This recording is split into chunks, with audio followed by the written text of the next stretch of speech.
y les voy a dar una plática sobre cómo podemos proteger a la naturaleza de las especies exóticas invasoras. Entonces, a ver,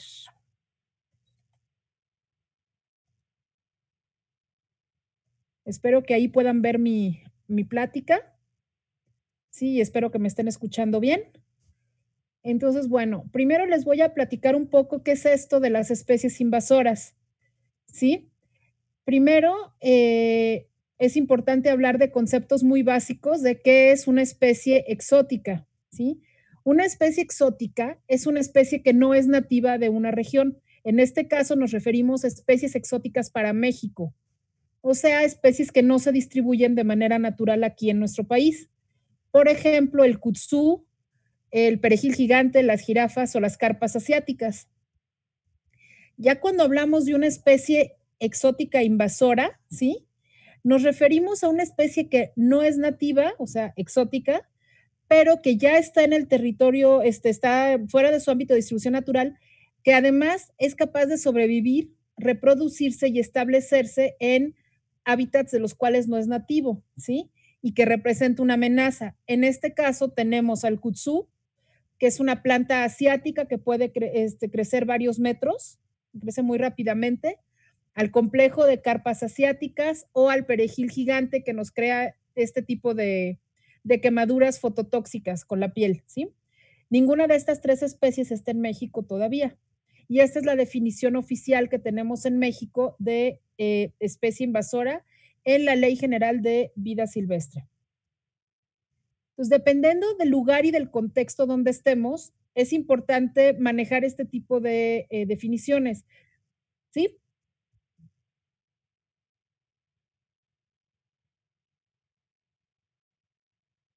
A ver, espérame.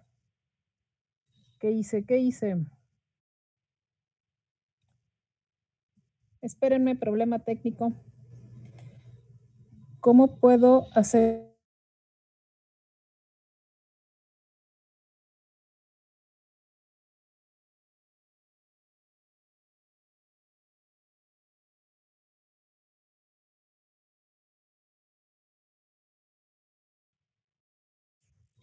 Comparto la presentación. A ver, ¿esto sí lo ven? ¿Listo? Ok. ¿Vuelvo a empezar? Ok. Bueno, perdón a todos, volvemos a empezar. Creo que lo voy a dejar así como presentación de diapositivas para que sea más fácil. Espero que se pueda ver bien en el video de Facebook. Entonces, bueno, yo voy a hablarles sobre cómo proteger a la naturaleza de las especies invasoras. Entonces, primero empezamos con conceptos básicos de qué es una especie exótica y nos referimos a una especie exótica para México. Es una especie que no es nativa de nuestro país, se distribuye de manera natural en otros países. Por ejemplo, el kutzú o el perejil gigante o la jirafa o las carpas asiáticas. Ya cuando hablamos de una especie invasora, ¿sí? Nos referimos a una especie que no es nativa, ¿sí? O exótica, que está fuera de su ámbito de distribución natural, pero además es capaz de sobrevivir, reproducirse y establecerse en una región. Y al hacerlo, amenaza a la diversidad biológica nativa, a la economía o la salud pública. Aquí están los tres ejemplos que les platicaba y que no habían visto. Entonces está el kutzú, que puede crecer varios metros, está el complejo de carpas asiáticas y están las quemaduras que causa el perejil gigante. Y como les decía, ninguna de estas especies está en México. Entonces, dependiendo del lugar y del contexto, nos podemos referir a una especie de diferente manera. Por ejemplo, en este caso, en el caso de este cangrejo verde, ¿sí? Él es nativo de Europa. Si lo ven ahí en la zona azul. En los puntos negros es en donde se ha determinado que esta especie está presente y es exótica. Simplemente está ahí, no se han reportado daños. Y ya en las zonas donde están las rayas rojas, ¿sí? La especie ya está establecida, ya está causando daños y se le llama exótica invasora. Entonces, esto es importante que lo tomen en cuenta cuando hablamos de especies exóticas invasoras. ¿A qué nos estamos refiriendo? Entonces, bueno, ¿por qué son un problema tan complejo estas especies? Porque las hay en todos los grupos taxonómicos, ¿sí? Cada caso va a ser el resultado de diferentes factores que se combinan, o sea, en qué época llegan, qué tipo de especie es, si llegó en una época del año, por ejemplo, donde el ambiente del clima le era favorable, entonces pudo sobrevivir, ¿sí? Si encontró aquí alimento o refugio o manera para reproducirse, etcétera. Sí, entonces es una combinación de diferentes factores, lo que hace muy complicado predecir qué es lo que va a suceder en cada caso.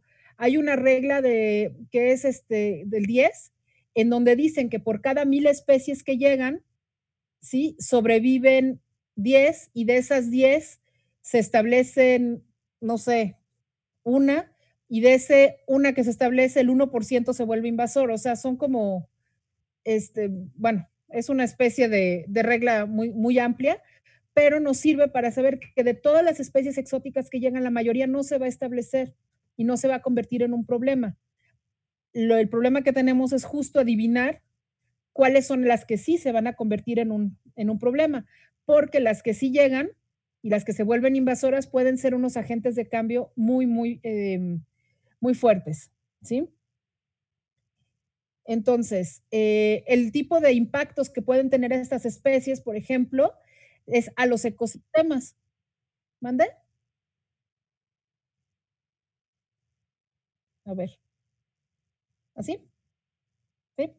¿Sí? Los impactos a los ecosistemas. Por ejemplo, en estas imágenes que les enseño, hay ejemplos de el tamarix o el pino salado en el norte de México, en donde se establecen las orillas de los ríos, además de que saliniza el suelo, puede llegar a cambiar el curso de los ríos.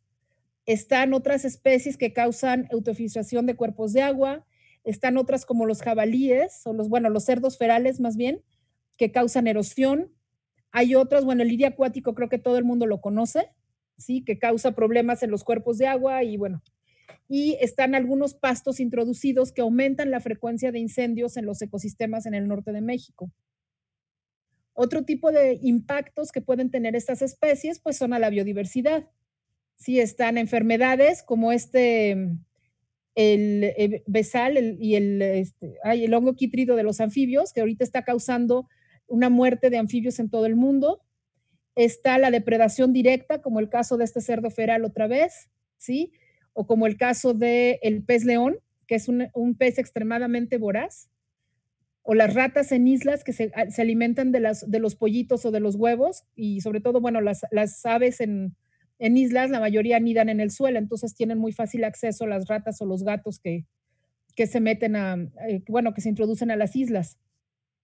Están peces que son muy depredadores, por ejemplo, el cabeza de serpiente, y viene la mordida que le hizo a una tilapia, que también es una especie introducida. Y bueno, pueden ser de competencia, puede ser, bueno, alimentación, etcétera, ¿no? También tienen efectos muy fuertes en la economía. Muchas de las especies invasoras que más conocemos o que el público más comúnmente conoce son las que son plagas, ¿sí? Las plagas de cultivos, las plagas de árboles, etcétera. Pero también las hay por ejemplo, están estas garrapatas, está el caracol gigante africano, ¿sí? Estos tienen efectos muy fuertes en la economía. El caracol gigante africano se introduce como mascota a Estados Unidos, ahora tienen una invasión y resulta que el caracol se puede comer hasta el yeso de las paredes de las casas, ¿sí? Otro ejemplo son los mejillones cebra, que están aquí arriba a la izquierda de mi diapositiva, y en donde pueden ver cómo tapan las tuberías. Entonces, estos tapan, por ejemplo, conductos de agua potable, tuberías de plantas hidroeléctricas, etcétera. ¿Sí? Hay otras que son como la de la planta que está ahí en medio de la diapositiva. Es una planta japonesa que introduce en Europa porque tiene unas flores muy bonitas y empieza a crecer y a crecer y a crecer hasta empieza a atravesar las paredes de las casas y hay una pérdida económica del valor de las casas una vez que esta planta se establece. Hay otro ejemplo de cómo atraviesa concreto esa planta en la parte de abajo a la derecha de la diapositiva.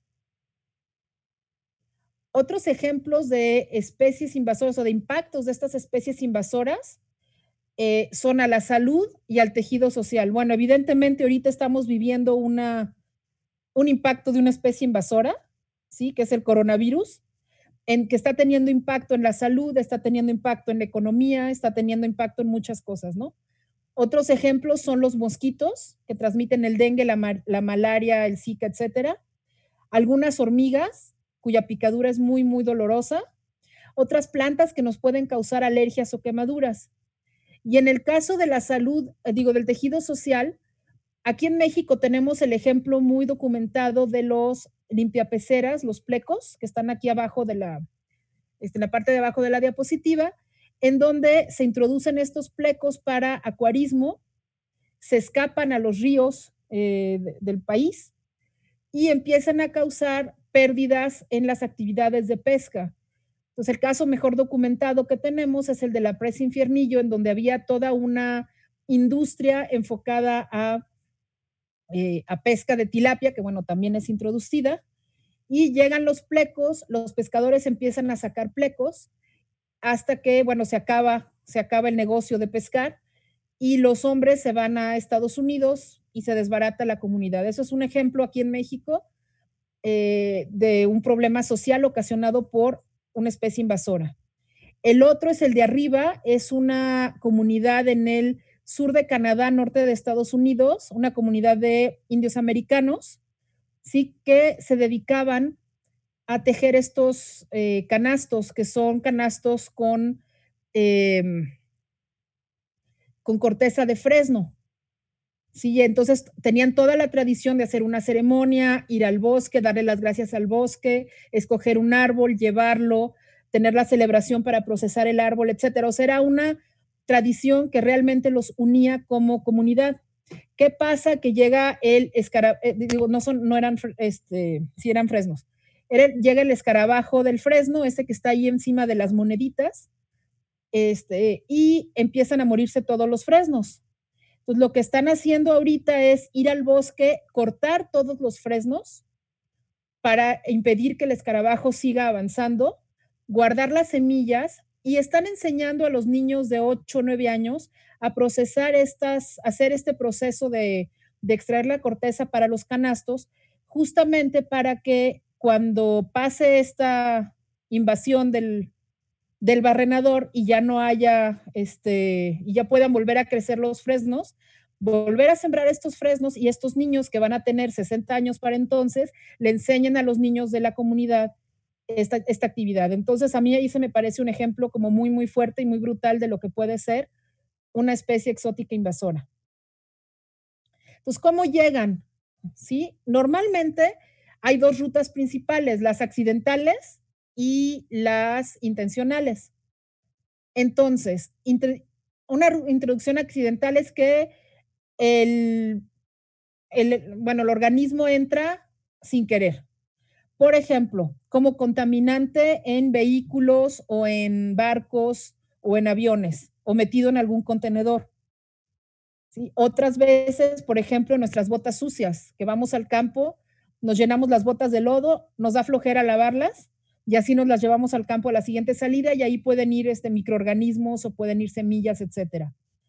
Otro ejemplo es este de abajo a la izquierda, el ácaro rojo de las palmeras, que entra a Quintana Roo hace unos años y como es chiquitito y no se ve, se fue en la ropa de los turistas. Con el movimiento que hay de turistas en el sur de México, llegó rápidamente a la reserva de la biosfera de Siancán y de ahí se ha estado dispersando a todas las zonas tropicales del país. No hubo manera de parar esa introducción y fue totalmente un accidente.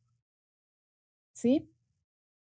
Otro ejemplo pueden ser fenómenos naturales imprevistos, que esos, bueno, si no tenemos ningún tipo de control sobre ellos. Y bueno, como introducciones intencionales, ahí sí tenemos muchas y muchas sí tenemos la culpa, la verdad, nosotros, ¿no? Por ejemplo, son la ruta de mascotas o plantas ornamentales, es una de las rutas principales de, bueno, de entrada, establecimiento y dispersión de especies exóticas invasoras. Por ejemplo, cuando salió la película de Enredados, subió la demanda de camaleones como mascotas. Cuando salió la película de Nemo, todos los niños aprendieron que lo que había que hacer era liberar a sus peces en los ríos para que fueran felices o en el mar, ¿sí? Cuando salieron las tortugas ninja, todos los niños querían una tortuguita de mascota. Cuando salió Harry Potter, querían una lechuza, etcétera, ¿sí? Y bueno, el problema es que cuando nosotros liberamos, por ejemplo, en el caso de la pecera, ya hay una niña liberando una pecera con flecos, no solo liberas a los peces, sino liberas a las plantas, liberas a los eh, caracoles y a los microorganismos y enfermedades que puede tener tu pecera. Y eso inmediatamente daña a las especies nativas. ¿Sí? Entonces, por eso es tan importante la educación en este sentido. Otras introducciones intencionales son especies que usamos para control biológico o repoblaciones de cuerpos de agua o para controlar la erosión. Está toda la historia de la mejora de paisajes, en donde hubo una persona ya hace un par de siglos que decidió que cuando llegara al continente americano, él iba a introducir a todos los pájaros que estaban en los sonetos de Shakespeare, porque pues qué bonito. Entonces liberó, entre otras aves, a este estornino pinto, que ahorita se encuentra en plena expansión en el continente americano. Otro caso que no es muy conocido, son los motivos religiosos. Sí, los budistas tienen una especie bueno, tienen varias ceremonias, pero en algunas ceremonias liberan organismos vivos y algunos organismos les dan como, pues no quiero decir como más puntos de karma, pero sí podría interpretarse así. Y unos de los que más liberan porque les dan más puntos sería el pez cabeza de serpiente que les enseñé en una diapositiva anterior y que es el que tiene la mordida esa que se comió la tilapia, que puede llegar a medir 1,80 m de largo, ¿sí? Entonces, como ven, hay muchas maneras de introducir intencionalmente a una especie. Entonces, bueno, ¿cómo invaden? ¿Cómo llegan? Entonces, primero tienen que llegar a algún lugar. Entonces, es la etapa de la introducción, en donde llegan de su zona de origen a una nueva zona. ¿Sí? De ahí se tienen que establecer. Como les dije, no todos sobreviven. Y de ahí ya si se establecen y se pueden reproducir, etcétera, entonces empiezan a dispersar. Entonces, parte de la información de esta plática es cómo se pueden proteger a la naturaleza de estas especies. Pues bueno, hay diferentes maneras de enfocarse de acuerdo a las fases de la invasión. La primera es la prevención. Después, cuando ya están estableciéndose, pero no hay muchas poblaciones, sí hay que detectarlas rápido y erradicarlas o hacer acciones de manejo. Y ya cuando se están dispersando, lo único que queda es hacer control y mitigación. Para esto de la prevención, parte de lo que hacemos nosotros en Conavio es contestar este tipo de preguntas. ¿Qué especies exóticas hay en México? De esas, ¿cuáles son invasoras? ¿Dónde están? ¿Cuáles son sus impactos? ¿Cómo llegan y qué hacemos con ellas? Entonces, tenemos un sistema que se llama el Sistema de Información sobre Especies Invasoras, en donde estamos constantemente actualizando la información de qué especies podrían llegar, qué especies ya están aquí, de dónde vienen. Les hacemos unas cosas que se llaman evaluaciones de riesgo, que ahorita les voy a comentar un poquito más, ¿sí? Y damos información. Estas son las solicitudes de información que damos, ¿sí? Constantemente a quien necesite cualquier tipo de información. Entonces, ¿cómo priorizar? De esta lista que tenemos de más de 2,000 especies ahorita, hacemos una cosa que se llama análisis de riesgo, que es una herramienta que se usa para poder determinar si una especie representa realmente un peligro o no. Y eso ayuda porque normalmente nunca se tiene todos los recursos que se quisiera para atender un problema. Entonces, lo que hay que hacer es establecer prioridades a qué se va a atender primero o qué es lo más importante. Entonces, estos análisis de riesgo se basan en datos científicos sólidos, ¿sí? Tienen que venir de fuentes de información muy claras y muy bien documentadas, porque estas las revisan muchas personas. ¿Sí? Entonces, tienen que ser transparentes y abiertos a que cualquiera los pueda revisar, ¿sí? Se enfocan en los pasos de la invasión, como les contaba, de introducción, establecimiento y dispersión. pero también, y es una cosa muy importante que hacemos los científicos, que hay que plasmar claramente la incertidumbre de la información, o sea, qué tan seguros estamos de la calidad de la información que tenemos. Acuérdense que las especies exóticas invasoras, pues no siempre se sabe todo de lo que quisiéramos saber de ellas. Sí, entonces a veces tenemos que inferir algunas cosas basados en otras especies similares, por ejemplo. A veces hay poca información, a veces sí resulta que hay muchísima información y es muy fácil hacer el análisis de riesgo. Entonces depende, pero hay que ser muy honestos y plasmar ese tipo de información, de qué tan confiables son los datos. Como saben, la información siempre cambia, siempre están surgiendo nuevos datos, nuevas publicaciones, etcétera. Entonces, estos análisis de riesgo también se van actualizando poco a poco. Entonces, gracias a estos análisis de riesgo, ya México tiene su lista oficial de especies exóticas invasoras. Esta, si les da curiosidad, la pueden encontrar en la página de Conavio y en la página de Semarnat. Y ahí pueden ver cuáles son, de dónde vienen, etcétera. Entonces, volvemos a esto de cómo invaden. Entonces, esto fue la prevención, ¿sí? Es cuáles son, dónde están y qué podemos hacer y a cuáles atendemos primero. Entonces, pero ya que están aquí, sí, hay que ver cómo llegan. Esa es una cosa bien, bien importante para poder establecer estas medidas y para que ustedes como el público ayuden a este, apoyar con estas acciones. Aquí hay una meta de Aichi, que es del Convenio de Diversidad Biológica, en donde dice que para 2020 los países tenemos que haber identificado y priorizado las especies exóticas invasoras y las vías de introducción. Y de ahí tendríamos que haber controlado, erradicado a las especies prioritarias y establecer medidas para gestionar las vías de introducción. Y bueno, este es el resultado de la introducción de especies a México. Como pueden ver, la mayoría de estas especies llega o bueno, se introduce por escapes. Eso quiere decir que no estamos teniendo mucho cuidado con nuestras medidas de bioseguridad en general, ¿sí? Entonces es ahí donde se deben de enfocar muchísimo las acciones de difusión y de educación y de conocimiento del tema. Entonces, ¿cómo difundimos este tema? Normalmente nosotros tenemos reuniones con expertos, a veces hacemos talleres, a veces vamos a escuelas, pero a veces también nos pasa lo que nos pasa aquí en esta diapositiva de abajo a la derecha, que pues estamos muy puestos, pero no le estamos llegando a quien debemos de comunicar el tema, ¿sí? Entonces, hemos hecho algunas publicaciones de materiales que son algunas muy académicas, como el libro de especies acuáticas invasoras, algunas más para público en general, como los artículos de Biodiversitas. Se ha hecho mucho material didáctico. En esto yo creo que lo conocen, el póster de Naturaleza Mexicana. Bueno, pues el área de invasoras se basó en este tipo de ilustraciones para sacar una serie de ilustraciones sobre especies exóticas invasoras, los problemas que causan y las acciones que se pueden tomar. Pues con base en eso hemos hecho campañas en redes sociales. Esta fue la del año pasado. Esta fue la semana de especies invasoras de este año, que nos fue muy bien, en donde veíamos, bueno, estábamos constantemente intercambiando información de qué son, qué impactos causan, cómo llegan, etcétera. Vamos a sacar una serie de juegos de mesa que probablemente van a estar disponibles para bajarse, para imprimirse en la página de Invasoras. Eso se los vamos a ir anunciando yo creo que en las siguientes semanas. Pero los juegos son lotería, memorama, uno que se llama Invaden y Controlas, que está basado en serpientes y escaleras.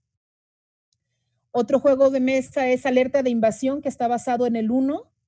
Está el juego del lince y está un juego como parecido al juego de la oca, con preguntas de acciones positivas, acciones negativas, etcétera.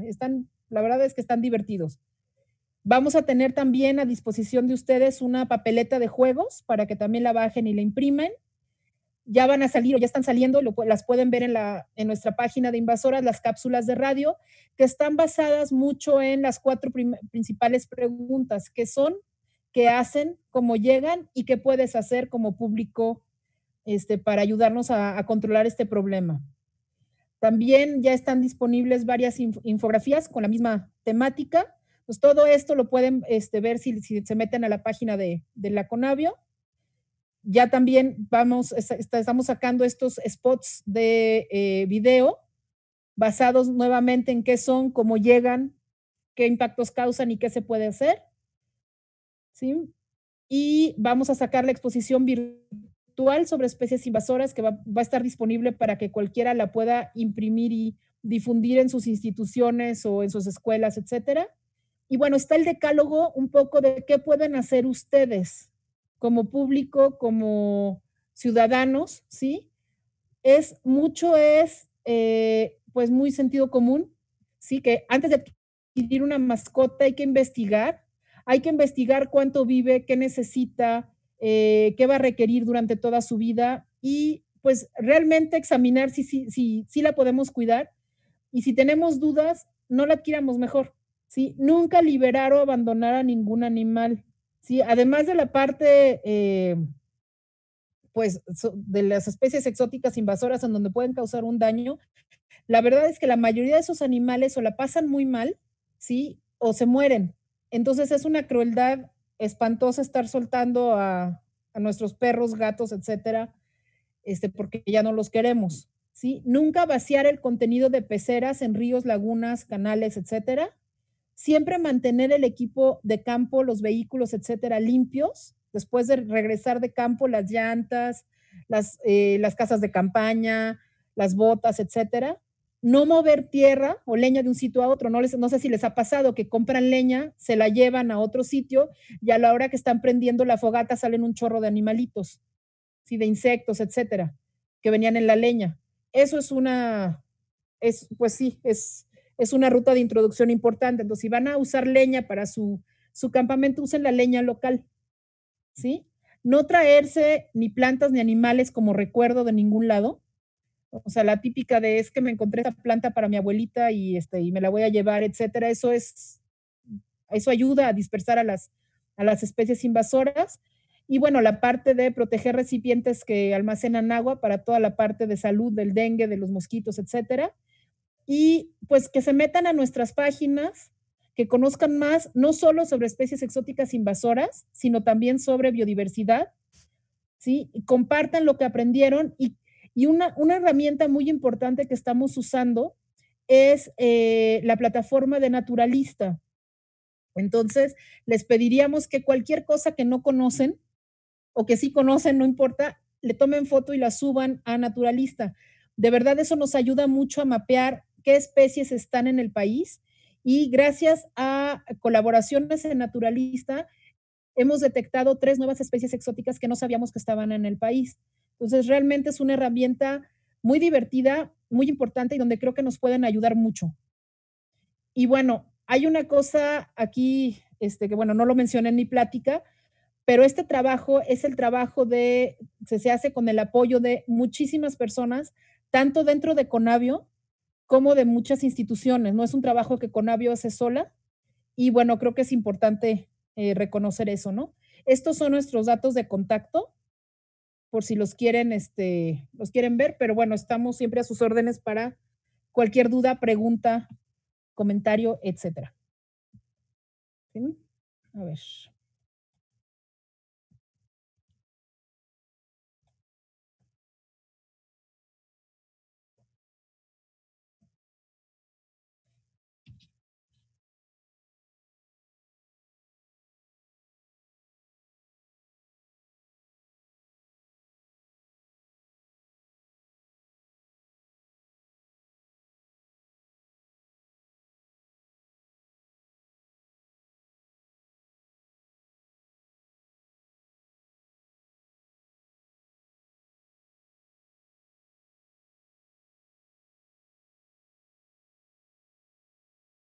Ya, ahora sí. ¿Sí? Ok. Entonces, a ver, empezamos. Gerardo Nieto, ¿qué solución existe para el pez león que está acabando con los ecosistemas del arrecife mesoamericano? Hola Gerardo, pues ya no hay solución. Este es un caso de los que mencionaba en mi presentación, en donde la especie ya está en completa expansión.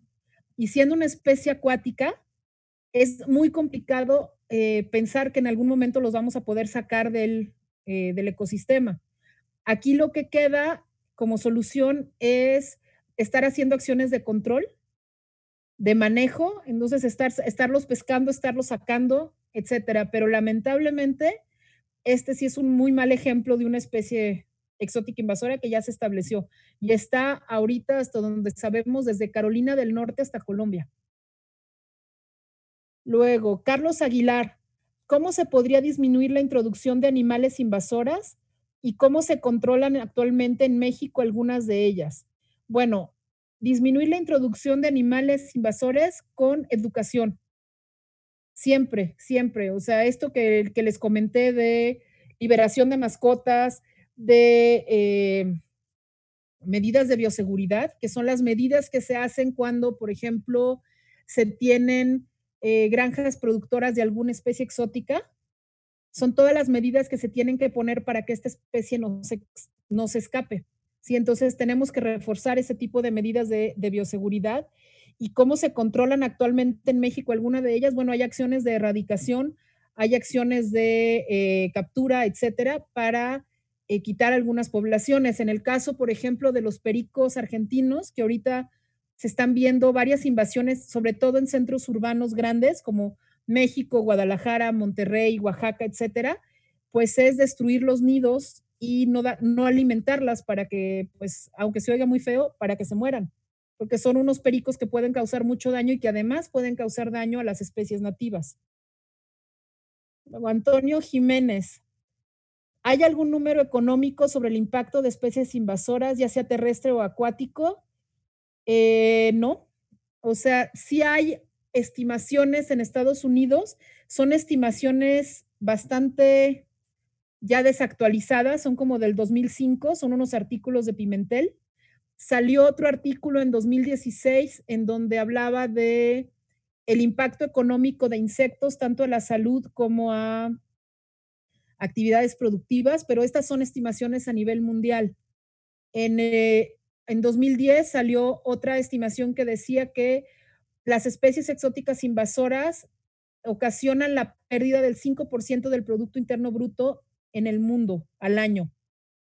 Sí, y este año creo ya está por salir una investigación de un investigador francés que está volviendo a hacer la evaluación de los impactos económicos en todo el mundo para actualizar los números. Aquí en México la única evaluación que tenemos hecha concreta sería la de los plecostomos en la presa Infiernillo, que si mal no recuerdo eran varios millones de pesos al año en pérdidas de redes, en pérdidas de la parte de pesca, etcétera. Y también hay unos un poco más recientes, pero son muy puntuales sobre los daños ocasionados sobre jabalí, sobre cerdo feral y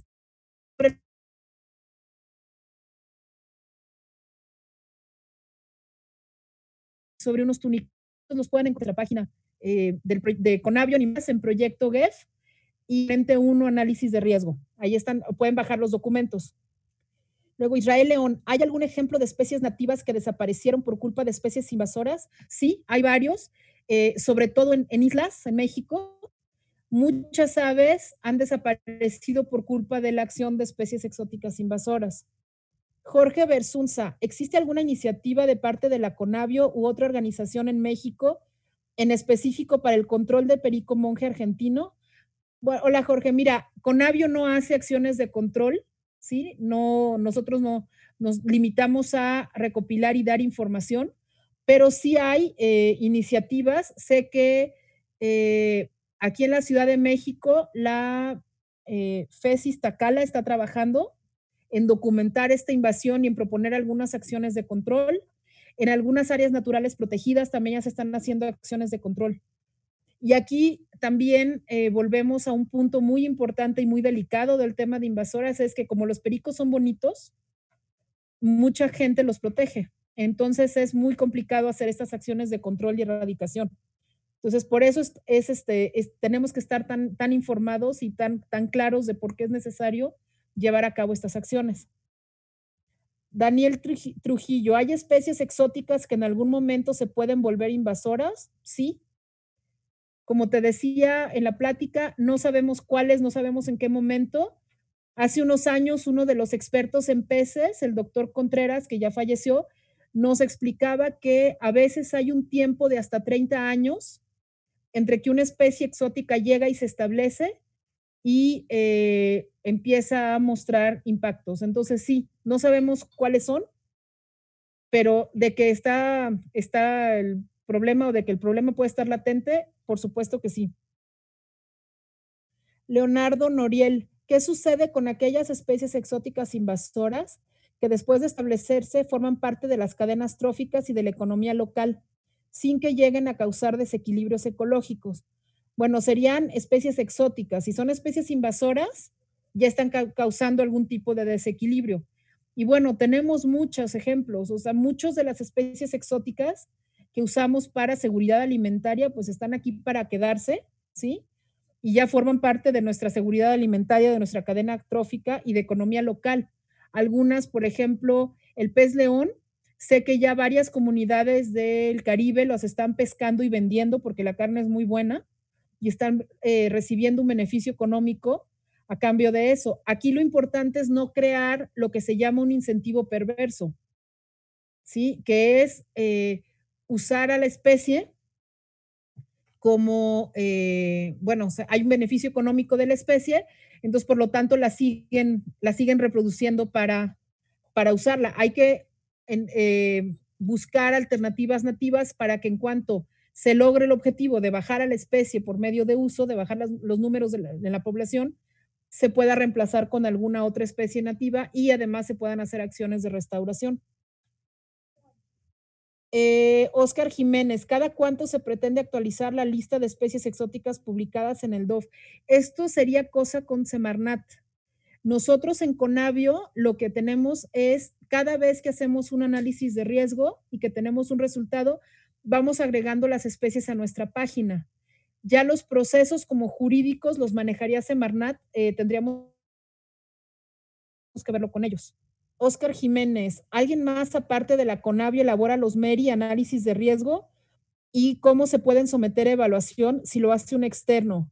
Normalmente, digo, la mayoría de los MERI sí los hemos hecho en Conavio, pero hay varios investigadores en México que están trabajando el tema, por ejemplo, en la Universidad de Nuevo León o en la UAM Xochimilco, y ellos nos mandan los MERIs y normalmente los revisan especialistas, o sea, no es que solo se hagan en Conavio y salgan, sino los pasamos a validación por expertos en los diferentes grupos justo para, pues para poder hacerlos. Hemos pedido también MERIs a través de los proyectos que apoya Conavio y si tú quieres elaborar uno, nos lo puedes mandar y con mucho gusto lo consideramos. Alberto López, ¿saben algo del abejorro que causa pánico en redes sociales? Sí, sí sabemos, no es un abejorro, es una avispa japonesa. No hay razón para entrar en pánico. Sí es un animalito muy impresionante, pero no está ni siquiera establecido en Norteamérica. Acuérdense de las tres partes del proceso de invasión que les conté.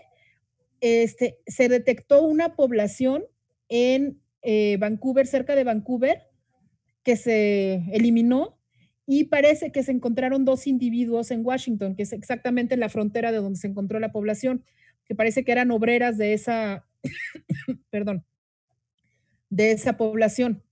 Entonces la especie no está establecida, lo que pasa es que sí, es un animal muy impresionante y pues se ha ido como un poco, como fuego en las redes sociales, ¿no? Pero ya está bajo vigilancia. Estas son unas avispas japonesas, entonces seguramente se han de haber venido, como les decía, en algún contenedor de Asia hacia Canadá. ¿Sí? Ismael Alvarado, saludos desde Hidalgo. Hola. La Conavio tiene registrado la especie Senecio de Quidens, flor amarilla, Senecio amarillo como especie invasora. Sí la tenemos. ¿Tienen alguna propuesta de plan para su control? No. Como te comento, Conavio no hace control. Entonces, si ustedes tienen una propuesta de plan, la pueden someter a Semarnat, a la Dirección General de Vida Silvestre. Cristina Mota, ¿tienen algún protocolo o material de difusión dirigido hacia el riesgo de introducción de especies exóticas a través de actividades turísticas? Eh, no como tal, ahorita estamos haciendo el material que les enseñé como, eh, pues, que es como para público en general, juegos, etcétera, pero creo que sería muy importante hacer esto que mencionas. De hecho, creo que se puede hacer mucho a través de esa exposición que les mencioné en mi plática, porque es una exposición sobre especies invasoras que se puede adecuar a diferentes públicos. Entonces, si gustas, nos puedes escribir y lo podemos platicar. Entonces, bueno, me dice Sabdiel que ya son todas las preguntas. Entonces, bueno, si no tienen nada más, les mando muchos saludos, les agradezco mucho haber estado en esta plática y nuevamente, bueno, me pongo a sus órdenes y a todo el equipo de Invasoras. Si tienen alguna duda, que nos escriban y con mucho gusto les contestamos. Gracias, hasta luego.